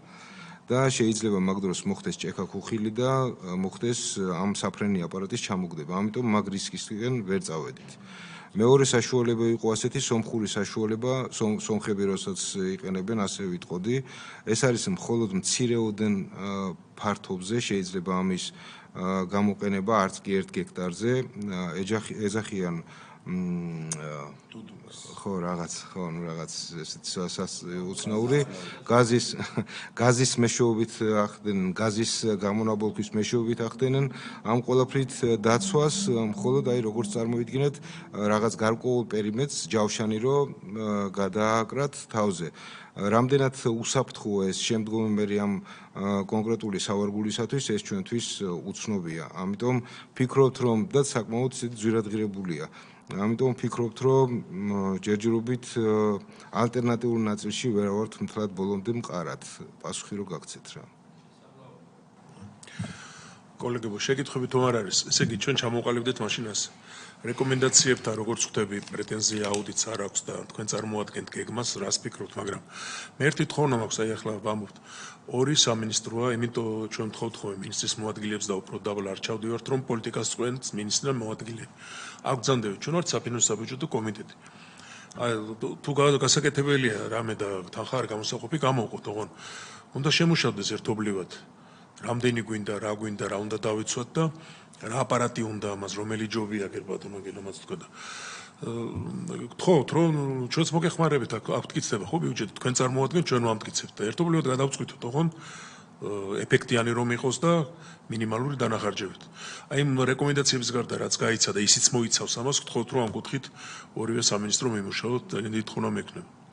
როგორც მოგახსენეთ, ბოდიშგიხდით ქვემო ქართლის მიმართულებით ქონდა ჩვენ რაღაც გარკვეული მონახაზი, არსებული რადარების და საშუალებების მეშვეობით გვინდოდა ქვემო ქართლის ნაწილის დაცვა, თუმცა ეს პროექტი სრულყოფილად რომ მოვიცვათ, მინიმუმ 15 მილიონი ლარი ჭირდება. მხოლოდ ქვემო ქართლის. ჭირდება რაც არის. დიახ, ხო, ჩვენ ამ პროექტს გავაკეთებთ, საკმაოდ შეგვიძლია დიდი პრეზენტაციაც მოვაწყოთ, თუ დაინტერესება იქნება ქვემო ქართლის, რაც შეეხება დასავლეთის მიმართულებითაც შეგვიძლია რაღაც გარკვეული შესწავლა. ერთად ყველაფერი ვერ გაკეთდება და დავიწყოთ რომ ახლა ნახეთ ხერხული სიტუაცია იქნება რომ თითქოს დგას ეს აპარატურა, თითქოს კი არა დგას, მუშაობს, მაგრამ ზარალი გამოდის ათეულობით მილიონი. და მე სახელმწიფო იხდის ამ თანხაზე ხوارჯობია წინასწარ ჩავდოთ და მინიმალურზე დავიყვანოთ. იგივე აღარ მინახავთ იმის გაგრძელება ავიაციასთან დაკავშირებით თელავში. ხო შეიძლება რომ თუ მოღრუბლული ამიდი ან ცუდი ამიდია, საერთოდ არ იფინოს იმ თვითმფრინავმა და მაგ დროს იმუშავა. მოლაპარაკება ყველაფერზე შეიძლება რა. თავარია რომ სამინისტროები დასდეთ ერთად და გაარკვიოთ ეგ თემა. ეკონომიკის სამინისტრო დაემატება კიდე ამ ავიაციასთან დაკავშირებით და ჩვენც თუ შეთანხმდებით თქვენ, ჩვენც გვერდზე დაგიდგებით ყველანაირად რომ ეგ საკითხი მოვაგვაროთ. ოღონ უნდა იყოს კიდევ ჯერ ადეკვატური რომ ის ფასი რაცაც იტყვით, ღირდეს იმათ რომ ეგ გაკეთდეს რა და მე მგონი აუცილებლად საჭიროა ხა წელი არ გასულა რომ სეტყვა არ ყოფილიყო და რაც არის გასაკეთებელი უნდა გაკეთდეს რაღაცზე უნდა წელოთ რა. ეგ თხოვნა მექნება რომ იქნებ ერთობლივად ეს მოვიფიქროთ და ჩვენს გვერდზე დაგიდგებით პარლამენტი. კარგი, ამ საკითხზე თუ არაფერია სხვა, მაშინ რეკომენდაციებზე ჩვენ გამოგიგზავნით წერილს და თქვენს პასუხებს ვუძინოთ. დიდი მადლობა, ეს საკითხი განხილულია და ვისაც აღარ ეხება დანარჩენი საკითხები, თუ სურვილი აქ დარჩეს, თუ არა და შეუძლიათ წავძანდეთ. დიდი მადლობა კიდევ ერთხელ. სოფიო, ცოტა დავაჩქაროთ, მე კომიტეტი გვაქვს და მეორე საკითხი დავიწყოთ.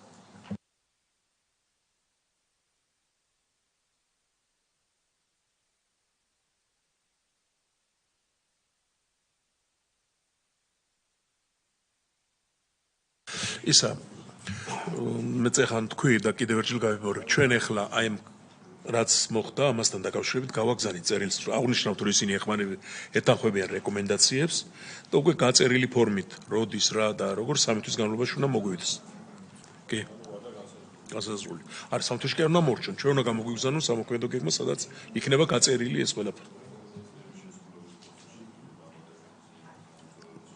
კი გთხოვთ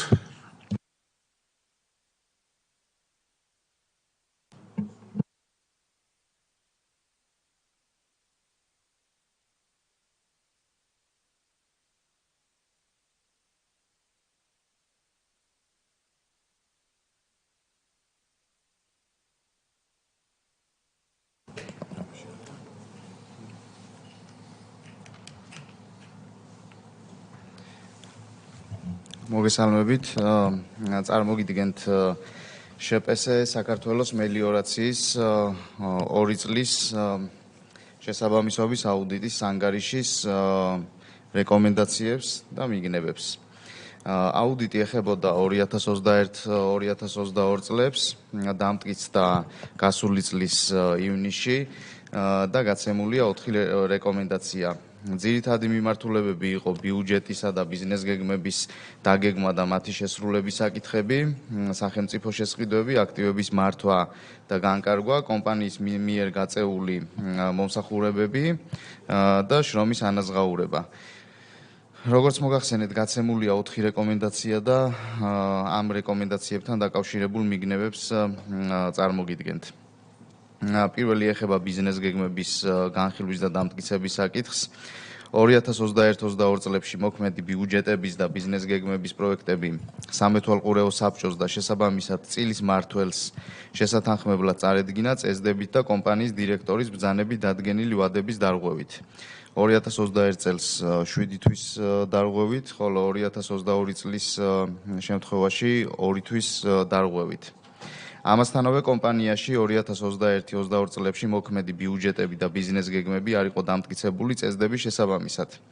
არ არსებობს მტკიცებულებები, რომლებიც დაადასტურებდნენ პარტნიორის მიერ პარტნიორს წარმოადგენს სოფლის მეურნეობის გარემოს დაცვა და სოფლის მეურნეობის სამინისტრო, რომლებიც დაადასტურებდნენ პარტნიორის მიერ კომპანიის ბიზნეს გეგმების შეთანხმების ან მოწონების ფაქტს. არ შესრულდა სამოქმედო გეგმის შესრულების 6 თვიანი და წლიური ანგარიშების სამეთვალყურეო საბჭოსა და წილის მმართველისთვის წარდგენის ვალდებულება, რის გამოც პარტნიორს არ მიეცა საკუთარი უფლებამოსილების სათანადოდ განხორციელების საშუალება.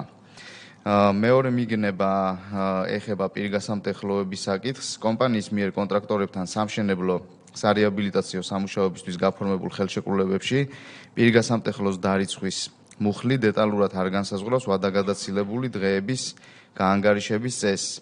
აღნიშნულმა შესაძლოა გამოიწვიოს სამართლებრივი დავები კომპანიასა და კონტრაქტორებს შორის. ამ ორ საკითხთან დაკავშირებით გაიცა შემდეგი რეკომენდაციები. გამჭვირვალობის უზრუნველყოფისა და პარტნიორის უფლებამოსილების სათანადოდ განხორციელების მიზნით საქართველოს გარემოს დაცვა და სოფლის მეურნეობის სამინისტრომ უზრუნველყოს კომპანიის ბიუჯეტისა და წლიური ბიზნეს გეგმების დამტკიცების პროცესის ფორმალიზება, რაც უზრუნველყოფს აღნიშნული პროცესის შპს საქართველოს მელიორაციის წესდებისა და სახელმწიფო საკუთრებაში არსებული წილის მართვის უფლების გადაცემის თაობაზე 2012 წლის ხელშეკრულების პირობებთან შესაბამისობაში მოყვანას.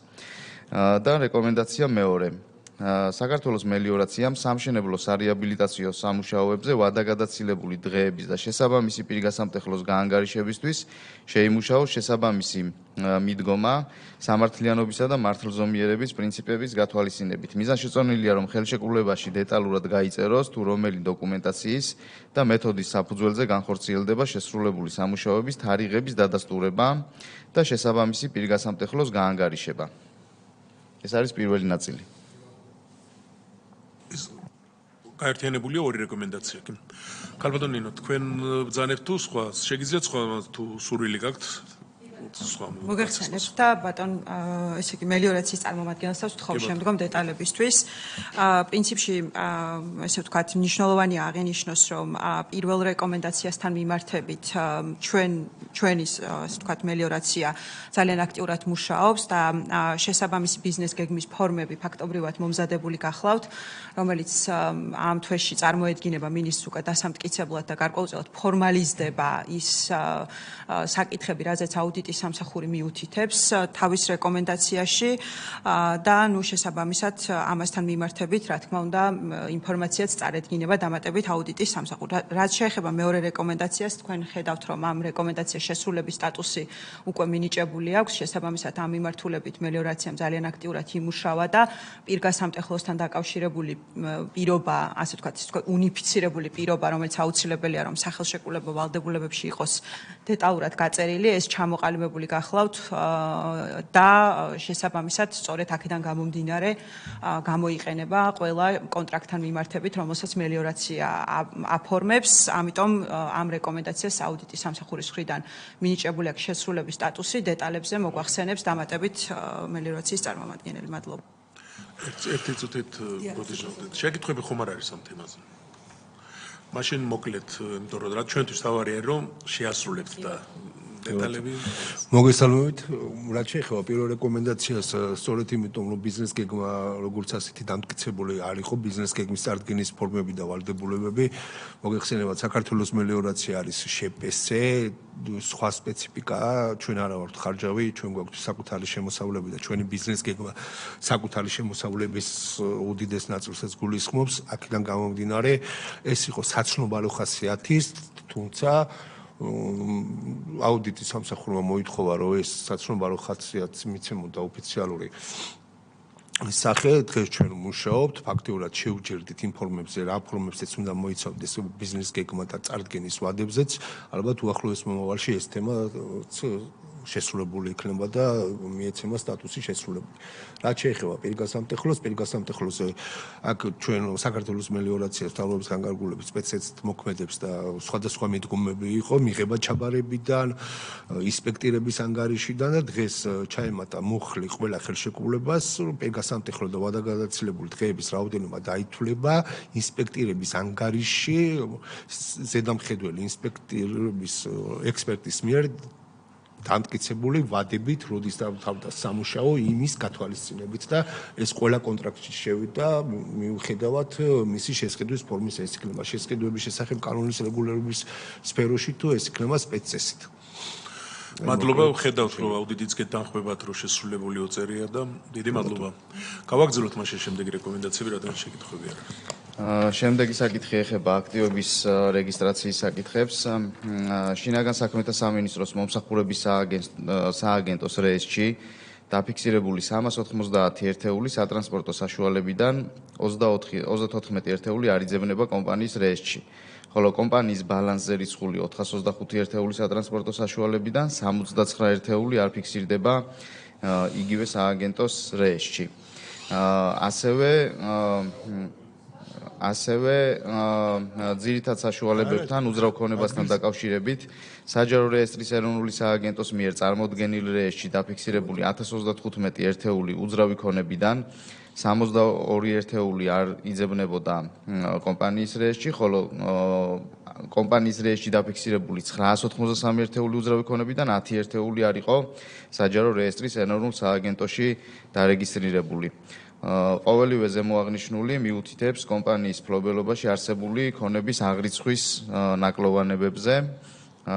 რაც შეეხება საწვავის ხარჯებს, სპეცტექნიკის მიერ შესრულებულ სამუშაოებზე საწვავი ჩამოიწერება ნამუშევარი საათების მიხედვით. რისი აღრიცხვაც ხდება ეგრეთ წოდებული GPS მონაცემების საფუძველზე. აღნიშნული პროგრამა ასევე აღრიცხავს ყოველდღიურ ინფორმაციას საწვავის ნაშთის, საწვავის ჩასხმის და ამოღების შესახებ. აღსანიშნავია, რომ GPS-ის საშუალებით მიღებული ინფორმაცია კომპანიაში ინახებოდა მხოლოდ 2 თვის განმავლობაში. აღნიშნულიდან გამომდინარე, ჩვენ ვერ მივიღეთ დასაბუთებული რწმუნება სპეცტექნიკის მიერ ნამუშევარი საათების და ჩამოწერილი საწვავის ისტორიაზე. ეს მხოლოდ იმიტომ, რომ ვერ შევძელით ორ თვეზე წინა პერიოდის გადამოწმება ინფორმაციის არარსებობის გამო. საწვავთან დაკავშირებით გაიცა რეკომენდაცია სპეციალური დანიშნულების სატრანსპორტო საშუალებების მიერ ნამუშევარი საათების და ჩამოწერილი საწვავის სისწორის დასტურებლად და შესაბამისად დანერგილი კონტროლის მექანიზმის ფუნქციონირების ეფექტიანობის გაზრდის მიზნით შეპესე საქართველოს მელიორაციამ ხარჯეფექტიანობის გათვალისწინებით განიხილოს კონტროლის მექანიზმის დანერგვის შესაძლებლობა, რაც უზრუნველყოფს GPS მონაცემების ხანგრძლივი ვადით შენახვას. და აქტივების რეგისტრაციასთან დაკავშირებით გაიცა შემდეგი რეკომენდაცია შეპესე საქართველოს მელიორაციამ აქტივების მართვის გაუმჯობესების მიზნით ურთიერთშესაბამისობაში მოიყვანოს უძრავი ქონების და სატრანსპორტო საშუალებების შესახებ ინფორმაცია სიბ საჯარო რეესტრის ეროვნული სააგენტოს და შინაგან საქმეთა სამინისტროს მომსახურების სააგენტოს მონაცემებთან. აღნიშნული უზრუნველყოფს შეპესე საქართველოს მელიორაციის აქტივების აღრიცხვის სისრულეს, სიზუსტეს და არსებობის დადასტურებას. მადლობა. მადლობა. ეს ცოტა ისეთი საკითხია, აგვიხსენეთ, რა ეს აღრიცხვიანობა რატო არ არის? არა, აღრიცხვიანობა არის პირიქით, მინდა გითხრათ, რომ აუდიტის ჯგუფიც დამეთანხმება, ფაქტიურად ჩვენ ბალანსზე გვქონდა უფრო მეტი სატრანსპორტო საშუალება. ხო და რატო გქონდათ თქო მაგაზე გონეთ?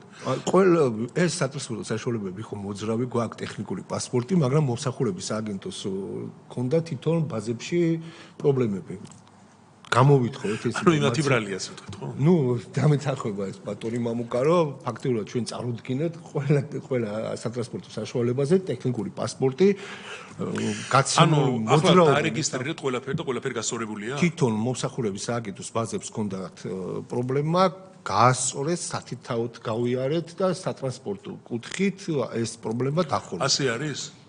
ბატონო პაატა, ჩვენ ამ რეკომენდაციასთან დაკავშირებით სტატუსი ჯერჯერობით გვაქვს მიმდინარე, იმიტომ რომ ეს დოკუმენტაცია ამ ეტაპზე წარმოდგენილი არის. როგორც კი წარმოგვიდგენენ, რაც ბრძანა ბატონმა, ჩვენ ამ რეკომენდაციას შესრულებულად მივიჩნევთ, მაგრამ ამ ეტაპზე სტატუსი გვაქვს მიმდინარე.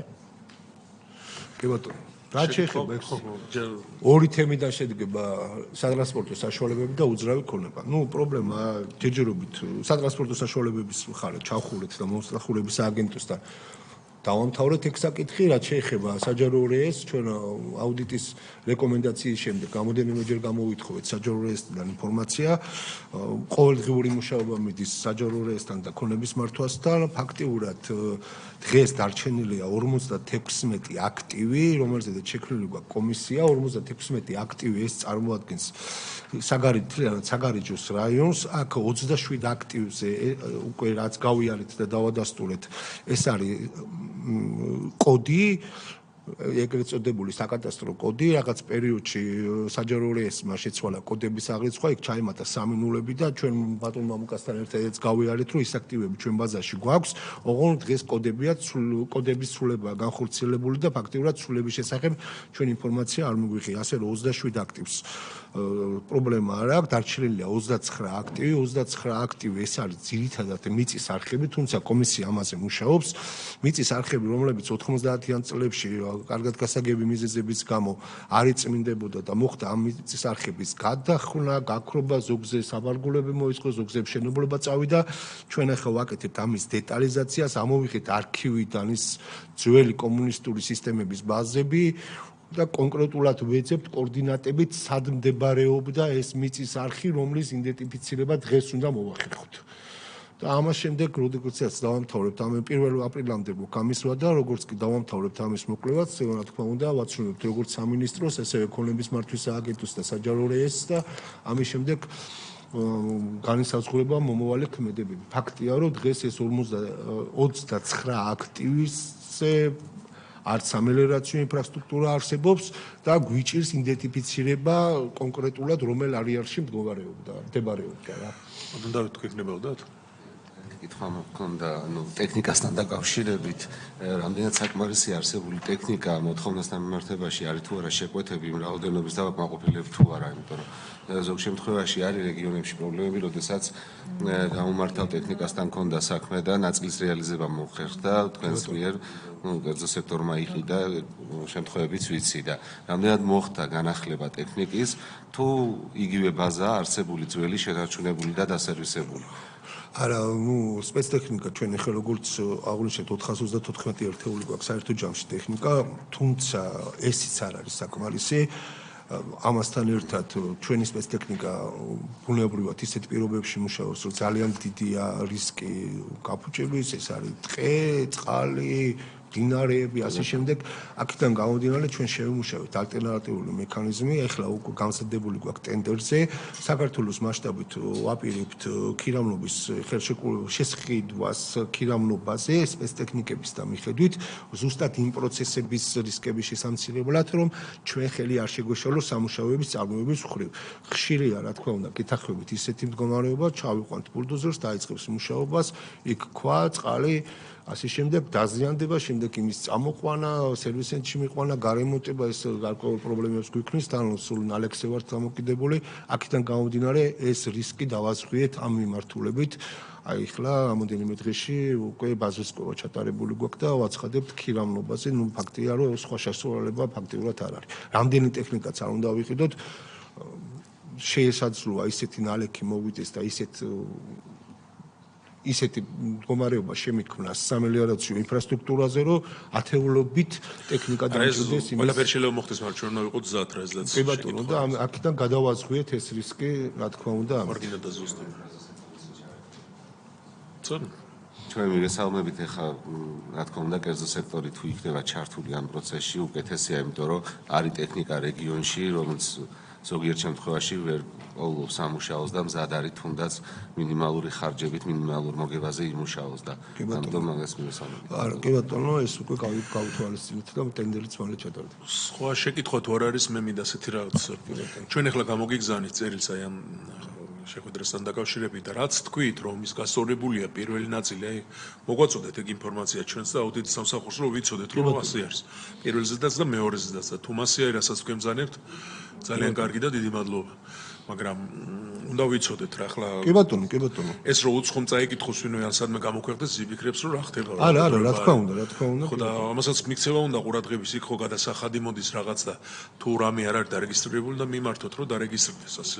არა, ქონების გადასახადის კუთხით ზუსტად ეს არის, რომ ეს ყველაფერი დეკლარირებული მქონდა და ეს ყველა სატრანსპორტო საშუალება დეკლარაციაში მიფიქსირდებოდა, მაგრამ ნუ მოსახურების აკენტოს ქონდა რაღაც ხარვეზი. არა, გასაგები ახლა მე არ მოყვებით, მაგრამ რომელიც ის მანქანა გააჩერა პატრონმა საბუთი არ აქვს ხო? რაღაც შემთხვევები გექნებოდა და ვინმე ხონა დაინტერესებული იყო. არა, საბუთი რა თქმა უნდა, საბუთიც გვაქვს, ტექსტპასპორტი გვაქვს, ტექნიკსისტირება გავლილია ყველაფერი. თქვენ არ მისმენთ. ის პატრონი რო აჩერებს, თქვენ რა გაქვთ ხელში მას კი არ ნახულობს. იმ მანქანას ნომერს რო ნახავს, იქ არ არის ბაზაში, ის ხო ახლა მაგ დრო წავიდა ადრე რო იყო რო. არ მინდა კამათი, უბრალოდ გეუბნებით იმას, რომ გააქვთ გაკეთებული და რატო ვთით საპრობლემო. კი ბატონო, წარმოგიდგენთ პატრონმა და ამ ყველაფერს წარმოგიდგენთ. კარგი, თუ სხვა შეკითხვები არ არის, მადლობა და გადავიდეთ მესამე საკითხზე. თუ გნებავთ დაესწარით, მოусმინეთ თუ არა და დიდი მადლობა, დაგვიმშვიდობებით.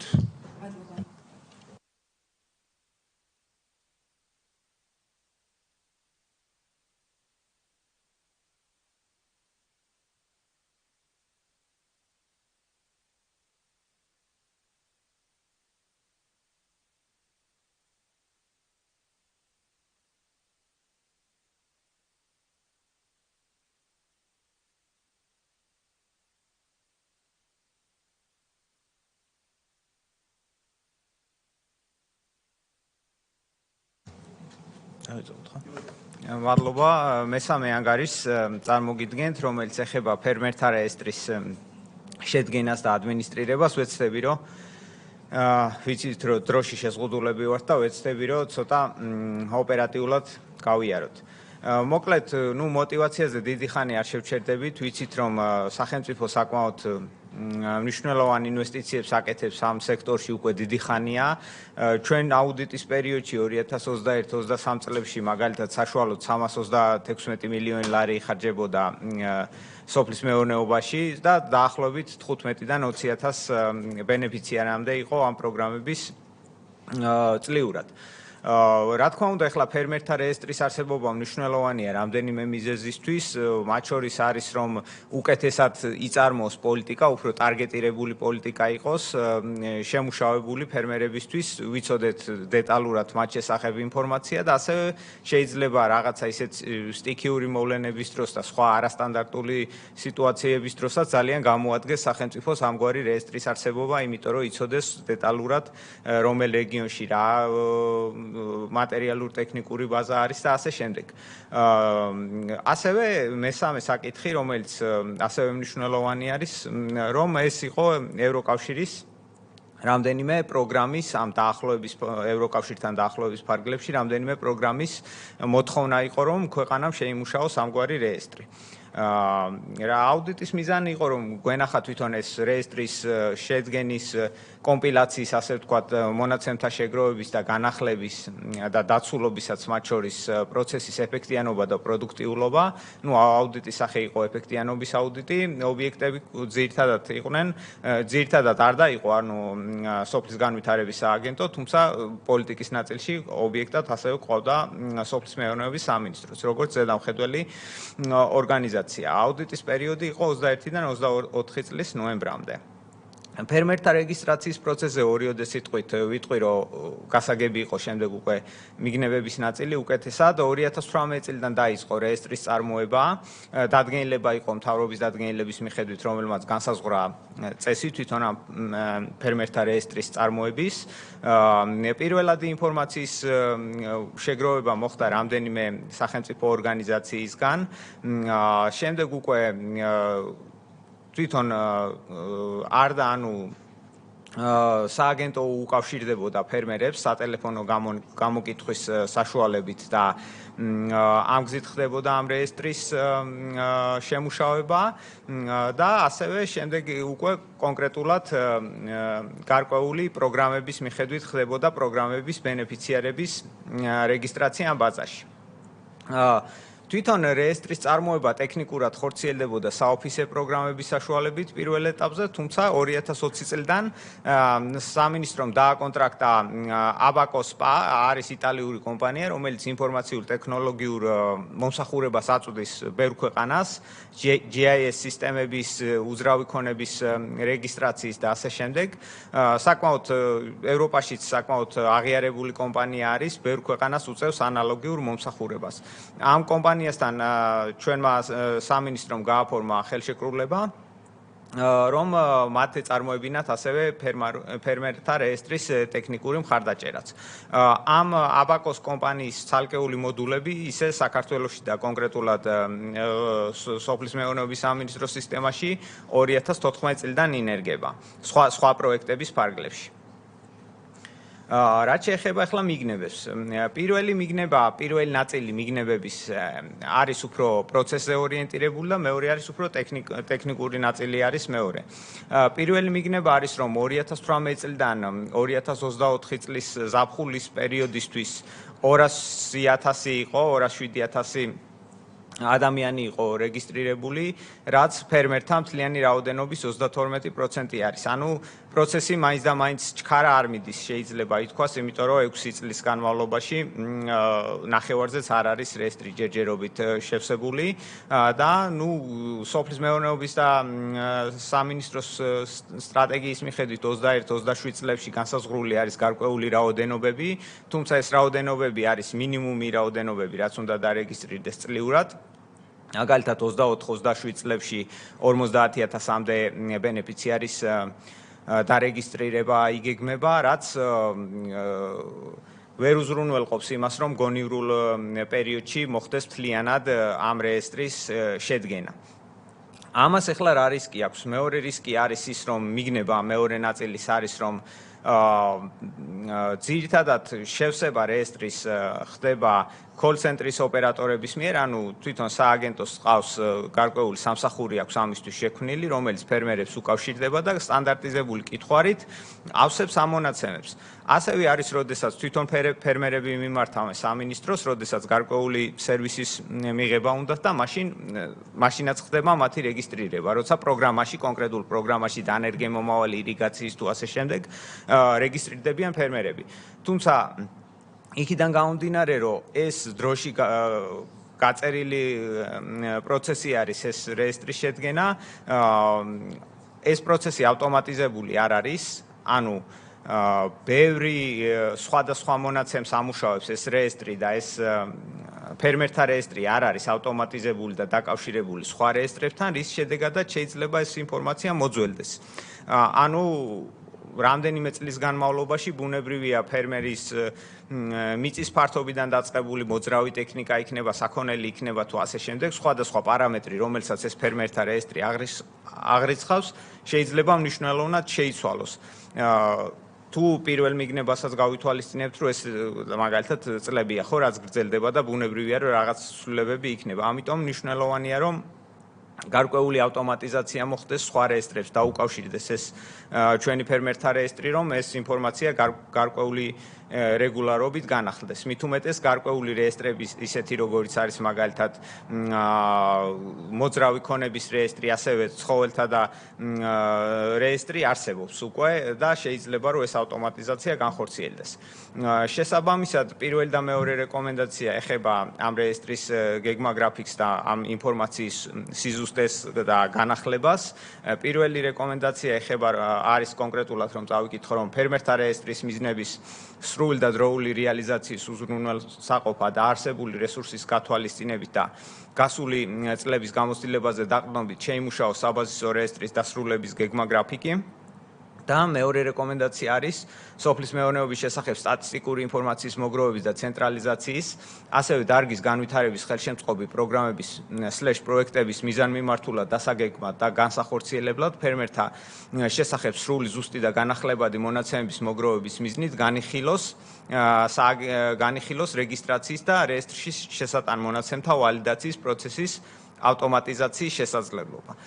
ჩვენ ვიცით, რომ პირველ რეკომენდაციასთან დაკავშირებით სამინისტროს და უშუალოდ სააგენტოს აქვს გარკვეული მიზნები, ხდება ამ რეესტრის მოდიფიკაცია, ახალი რეესტრის შექმნას, როგორც ვიცით, ჩვენ აპირებს სააგენტო, თუმცა ამაზე ალბათ თვითონ ობიექტები უფრო დეტალურ ინფორმაციას მოგვაწვდიან. ამ პირველ ნაწილზე ეს არის ორი რეკომენდაცია. ეს ორივეზე ამბობთ, ორივე მიმდინარეა? დიახ, ამ ეტაპზე ორივე მიმდინარე არის, სამოქმედო გეგმა გვაქვს მიღებული მხოლოდ. კარგად, ნინო, გთხოვთ. ესე იგი მოგახსენებთ, რა თქმა უნდა, ფერმერთა რეესტრი გვესმის, რომ ძალიან მნიშვნელოვანი საკითხია, როცა სასოფლო-სამეურნეო პროგრამებზე ვსაუბრობ და ზოგადად ფერმერების დაფინანსებაზე, სწორედ ამიტომ ორივე რეკომენდაციის რელევანტურობა ჩვენთვის ძალიან მნიშვნელოვანია. პირველ რეკომენდაციასთან მიმართებით, როგორც აღნიშნული იქნა, ჩვენ წარდგენილი გვაქვს უკვე სამოქმედო გეგმა და 2025 წლის ბოლოსთვის გეგმავთ, რომ საბაზისო, ასე ვთქვათ, ფერმერთა რეესტრი უკვე კონდეს სოფლის განვითარების სააგენტოს. მაგრამ როგორც აღინიშნა ასევე 2026 წლიდან ძალაში შედის კანონი სოფლის და სოფლის განვითარების შესახებ, რომელიც ითვალისწინებს ფერმერთა რეესტრის განახლებული ფორმით ჩამოყალიბებას, ეს უფრო გაცილებით უფრო მეტად კომპლექსური ხასიათის რეესტრი გახლავთ, რომელიც უნდა მიბმული იყოს, ასე ვთქვათ, მიწის ნაკვეთების იდენტიფიკაციის სისტემასთან, რაც გულისხმობს იმას, რომ ასე ვთქვათ, თითოეული ფერმერისთვის უნდა იყოს გათვალისწინებული ის შესაბამისი მიწის ნაკვეთი, რომელსაც ის ფლობს, ის შესაბამისი კულტურა, რომელიც მას მოყავს კონკრეტულად ამ მიწის ნაკვეთზე და ის საქმიანობა, რასაც სოფლის მეურნეობის ფარგლებში ახორციელებს და ამავდროულად ამ ყველაფერთან ერთად ის პროგრამები, რომლითაც ის სარგებლობს სახელმწიფოსთან. ანუ ძალიან, ასე ვთქვათ, კომპლექსური საკითხი არის და მრავალმხრივი მიმართულებით საჭიროებს მუშაობას და მათ შორის თანამშრომლობას სხვა სახელმწიფო უწყებებთან, როგორც არის საჯარო რეესტრის ეროვნული სააგენტო, მომსახურების სააგენტო და ამ მიმართულებითაც სოფლის განვითარების სააგენტოს უკვე მუშაობა დაწყებული აქვს და შესაბამისი მემორანდუმები და ხელშეკრულებები ამ უწყებებთან გაფორმებული და მათ შორის სურსათის ეროვნული სააგენტო, მაგალითისთვის რომ მოვიყვანოთ, იგივე ცხოველთა იდენტიფიკაცია რეგისტრაციის სისტემა სურსათის ეროვნულ სააგენტოში აწყობილია და შესაბამისად ამ ინფორმაციის გაძლიერება სოფლის განვითარების სააგენტოში, რომ ფერმერად რეგისტრირებული პირი, რომელიც მეცხოველეობას ეწევა და რომელიც როგორც ასევე აღრიცხული არის სურსათის ეროვნული სააგენტოს რეესტრში, ასე ვთქვათ, ამ მონაცემთა ურთიერთმიმოცვლა არსებობდეს, რომ სრულყოფილი ფორმით ჩამოყალიბდეს სწორედ ის ფერმერთა რეესტრი, როგორი პრინციპებითაც ითვალისწინებს აი ევროკავშირის სტანდარტები და ამ კუთხით, როგორც მოგახსენეთ, ორივე რეკომენდაციასთან მიმართებით სამოქმედო გეგმა შედგენილი აქვს სოფლის განვითარების სააგენტოს, შუალედური შედეგები განსაზღვრული გვაქვს ივნისის ბოლოს, ამ წლის ივნისის ბოლოს და საბოლოო შესრულების ვადები არის 2025 წლის ბოლოს ამ რეკომენდაციების და რა თქმა უნდა ინტენსიური მუშაობა მიმდინარეობს ყველა ამ საკითხზე, რაც ჩამოვთვალე, ანუ სათითაოდ. მადლობა. ზანეთ. კიდევ ერთხელ მოგესალმებით. აი ხა ჩვენ გვიყურებს კიდე ადამიანები, რომლებსაც დაინტერესებთ თქვენ ამას ყველაფერს ხსნით პროფესიული ტერმინებით, მაგრამ მე მინდა მარტივი მაგალითით რო გითხრათ. აი აუდიტმა განაცხადა, რომ 32% არის რეგისტრირებული და 2021-2027 წლების სტრატეგიაში უკვე გრძელვადიანად არის აი ამ მიმართულებით მუშაობა უკვე გაწერილი. მაინტერესებს ორი ოპციაა შემოთავაზებული, ან თვითონ უკავშირდება სააგენტოს და არეგისტრირებს თავის მოკლედ რითაც არის ფერმას, ან თვითონ სააგენტო უკავშირდება ფერმერს და არეგისტრირებს აღნიშნულ კონკრეტულ ფერმას. რომელი მაგალითია ეს შუალედი, რომელიც არც თვითონ დაუკავშირდა და არც სააგენტო დაუკავშირდა და რა კატეგორიის ფერმერია ეს ადამიანი, ეს მაინტერესებს უბრალოდ. აი ეს შუალედში, რომელიც კონტაქტი ვერ შედგა და დარჩა დაურეგისტრირებელი. ხო, აი თავისი ფული დაახარჯა და როდესაც უშუალოდ მიადგება, მაშინ რეგისტრირდება ეს პროცესი რო გითხრათ, მოკლე кейსით თუ არის შესაძლებელი. მადლობა. ბეტონო, ანუ აქ არის საუბარი, კი, ბუნებრივია, ძალიან მნიშვნელოვანი საკითხი არის, იმიტომ რომ საბოლოო ჯამში, ანუ ყველა ეს ფერმერი, რომელიც ამ ფერმერთა რეესტრში რეგისტრირებული გახლავთ, ბუნებრივია გარკვეულწილად სარგებლობს იმ სახელმწიფო პროგრამებით, რომელსაც სოფლის მეურნეობის და სოფლის განვითარების სააგენტო ახორციელებს, ხო? შესაბამისად, ასე ვთქვათ, ამ მონაცემთა ბაზის შევსებაც ხდება სწორედ ამ პროგრამით მოსარგებლე ბენეფიციარებისგან მიღებული ინფორმაციის საფუძველზე, ერთის მხრივ როდესაც ჩვენ უშუალოდ პროაქტიულად ვთქვათ უკავშირდებით და მეორეს მხრივ როდესაც უშუალოდ მათი მხრიდან ხდება კავშირი და გარკვეული ასე ვთქვათ ინფორმაციის გამოთხოვა მიმდინარე პროგრამებთან დაკავშირებით თუ ასე შემდეგ, მაგრამ შესაძლებელია იყოს ფერმერთა ისეთი კატეგორია, რომელსაც არ უსარგებლია მაგალითად, ხო, სოფლის მეურნეობის და სოფლის განვითარების სააგენტოს შესაბამისი პროგრამებით, მაგრამ თავისი კატეგორიით და თავისი შინაარსით, თავისი საქმიანობით ის ასე ვთქვათ ფერმერის კატეგორიას აკმაყოფილებს. ანუ აქედან გამომდინარე იმისათვის, რომ სრულყოფილად მოხდეს ბაზის სრულყოფილად შევსება, მათ შორის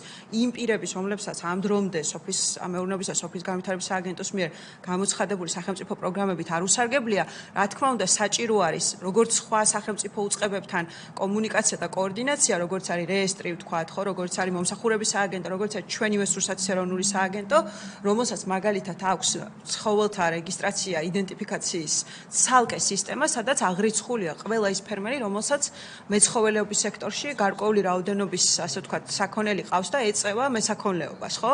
თუმცა შეიძლება ბენეფიციარი არ იყოს მაგალითად სოფლის განვითარების პროგრამების. ამიტომ აი ეს ინფორმაცია ბუნებრივია, რომ არსებული ბაზებიდან, დიახ, არსებული ბაზებიდან უნდა კი ბატონო, შეივსოს. ამას გულისხმობ, კი, დიახ, აი ეს არის ზუსტად. ბუნებრივია. კი, მათ შორის ჩვენივე სისტემაში. დიახ, მათ შორის ჩვენივე სამინისტროს სისტემაში და მადლობა. კარგი, გავაგრძელოთ მაშინ ბოლო ორი რეკომენდაცია. მადლობთ. ბოლო ორი რეკომენდაცია ეხება უფრო ტექნიკურ ნაწილს. პირველი, როგორც აღნიშნეთ, ეს იტალიური კომპანია აბაკო აწვდის მომსახურებას სააგენტოს, თუმცა გაფორმებული ხელშეკრულება არის უფრო სტანდარტული შესყიდვის ხელშეკრულება არის და აქ ამ ხელშეკრულებაში არ არის განსაზღვრული მაგალითად სამინისტროს და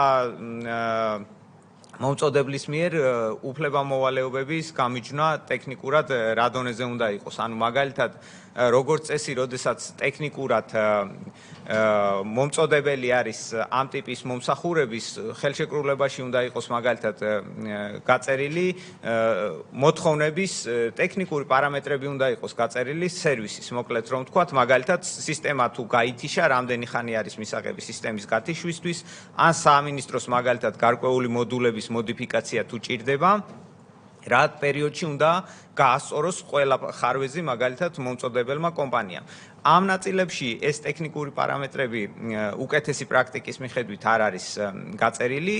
კი ბატონო, წერია ხელშეკრულებაში, რომ ხარემ უნდა შეასრულოს სათანადო ჯეროვნად მოვალეობები, თუმცა უკეთესი პრაქტიკის მიხედვით საჭიროა, რომ ეს იყოს უფრო ტექნიკურ დონეზე დაკონკრეტებული, თუ რას ნიშნავს ეს ჯეროვნად შესრულება თვითონ ამ მოვალეობების.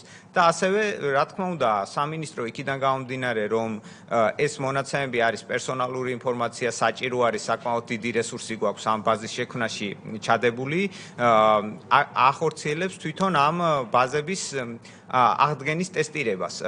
უпростоრად სარეზერვო ასლებს აკეთებს ამ ბაზის, რომ არ დაგვეკარგოს ეს ბაზა, დაუშვათ თუ რაღაც გაუთვალისწინებელი შემთხვევა მოხდა, ან აბაკოსი გაკოტრდა, ან ჩვენ სტიქიური უბედურება დაგვემართა, ან ასე შემდეგ. თუმცა მიუხედავად იმისა, რომ სამინისტრო ამ ტექნიკურ სარეზერვო ასლებს ეგრეთ წოდებულ ბექაპს აკეთებს, იღებს ამ ასლებს, ამ ასლებით შემდეგ არ ხდება ამ ბაზის აღდგენა, ანუ რამდენად შეიძლება რომ ამ ბაზამ ამ სარეზერვო ასლმა გააკეთოს ბაზის რეპლიკაცია, ანუ რომ აღადგინოს ისევ ახალი მონაცემები. ამის ტესტირება არ ხდება. და ბუნებრივია, კარგი იქნება თუ სამინისტრო ამას გარკვეული პერიოდულობით გააკეთებს, მაგალითად წელში ერთხელ მაინც. შესაბამისად რეკომენდაციები, მესამე-მეოთხე რეკომენდაცია უფრო ტექნიკურ ნაწილებს ეხება. პირველი, უпростоრად მესამე რეკომენდაცია ეხება, რომ პროგრამული უზრუნველყოფის ეფექტიანი მართვის და ადმინისტრირების მიზნით, კარგი პრაქტიკის გათვალისწინებით, მათ შორის ცვლილებების მართვის და მხარდაჭერის კომუნიკაციის პროცესის გაუმჯობესებისა და მომსახურების ხარისხის განსაზღვრელი ძირითადი ინდიკატორების დადგენის გზით უზრუნველყოს სერვისის დონის შეთანხმების დოკუმენტის შემუშავება და დანერგვა. ეგრეთ წოდებული SLA ქვია მოკლედ. და მეოთხე რეკომენდაცია არის ფერმერთა და ფერმათა რეგისტრაციის პროცესის უწყვეტობის უზრუნველსაყოფად, ასევე მონაცემთა დაკარგვის რისკების მინიმიზაციისთვის პოლიტიკით ან შესაბამისი დოკუმენტით განისაზღვროს სარეზერვო ასლების აღების, შენახვის და ტესტირების პერიოდული პროცესი. სულ ეს არის. მადლობა ყურადღებისთვის. მადლობთ. ქალბატონ ნინო, ბოლო რეკომენდაციები. დიახ. მადლობა ბატონ პატა, როგორც ესე ვთქვათ, მოგეხსენებათ, ეს არის პროგრამული უზრუნველყოფის საკითხებთან დაკავშირებული რეკომენდაციები და სამინისტროს ცენტრალური ადმინისტრაციის IT სამსახური მომსახურე კომპანიასთან ერთად, რომელიც აბაკო არის და აღინიშნა, რომ ეს არის საკმაოდ მოწინავე საერთაშორისო კომპანია, რომელიც გავსი ტიპის მომსახურებებს უწევს სხვადასხვა ქვეყნებს, მათ შორის ევროპულ ქვეყნებს, მუშაობენ ერთობლივად და ორივე რეკომენდაციის შესრულების ვადად ჩვენ განსაზღვრული გვაქვს 2025 წლის ბოლო და შესაბამისად აქტიურად მიმდინარეობს IT სამსახურის მხრიდან ამ რეკომენდაციებზე მუშაობა. შეკითხვა ხომ არ არის? კარგით, მაშინ დღეს კარგი დღე გქონდა იმ გაგებით, რომ კამათი ბევრი არ მოგვიწია, მინდა შევახსენო მეგობრებს, რომ აქ ამ ბოლოს წამოვიდა სწორე თავიდან ახალი დაწყებული რომ იყო ეს ხوار ტარდებოდეს ასეთი შეხვედრები. ესე იგი წინა მთავრობის დროს აუდიტი კი მუშაობდა, მაგრამ პარლამენტი საერთოდ არ ხვდებოდა. არც კანონით თვალისწინებდა განხილვას. და რომ დავიწყეთ ეს განხილვები ძალიან დაპირისპირებები იყო ხოლმე და მე ნენელა მიეჩვია სამინისტროები რომ მუშაობა უნდა და მეხარია რომ ჩვენი თავარი მიზანი რაც არის რომ რეკომენდაციები შესრულდეს სრულდება.